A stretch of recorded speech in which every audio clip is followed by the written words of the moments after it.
did you get started in football as a kid? Well, I was playing football and in love with football since I can remember. I went to a Super Bowl when I was 2 weeks old, and so I had just this childhood full of football, full of Buffalo Bills memories. And the first time I played organized football was in 3rd grade. All the helmets are too big for the kids, all the shoulder pads are too big, but you feel like, it feels amazing, And so my brother and I got our equipment. I remember calling my grandpa up and telling him that I had football pads on. And you speak about Buffalo Bills memorabilia. Your dad played for the team, 7-time Yeah. Pro Bowler. Was that a huge influence on why you decided to get into the sport, and was he a bit of a mentor to you growing up?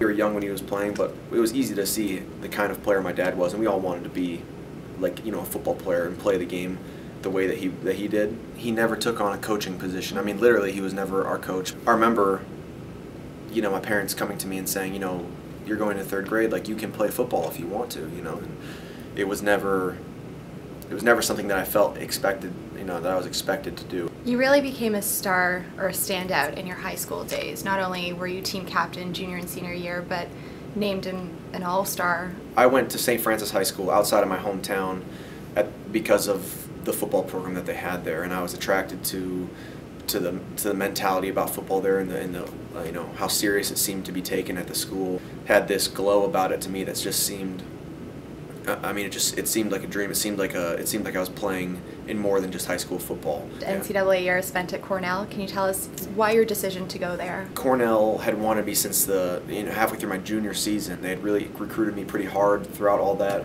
It's easy for me to say now. It was an excellent choice for me. It was right where I should have been. I started for 3 years, and I had a ton of playing experience after leaving Cornell.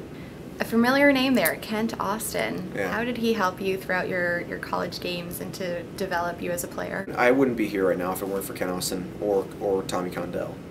A lot of the technical aspects, in terms of running a route and being deceptive in your route running, I hadn't even begun to thought about that until Coach Condell showed up.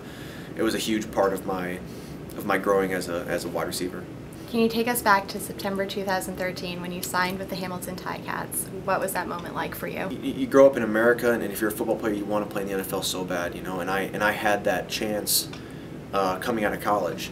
And once I was up here, there was no looking back. You just feel you're on a team again, and that's all that matters. You feel like home. You had some decisions to make in the off season, but decided to come back to the black and gold. Yeah. Can you tell us about that and just what you're looking forward to with the team this season? I wanted to come back here, try to make this team again, and win a Grey Cup with these guys because of how enjoyable last season was, and also because of what we missed out on last year. I think a lot of guys will tell you that it was the most fun that a lot of us have had playing football. That second half of that season last year, it really was, and there's no doubt when you're having more fun on the football field, you're playing better. It's natural.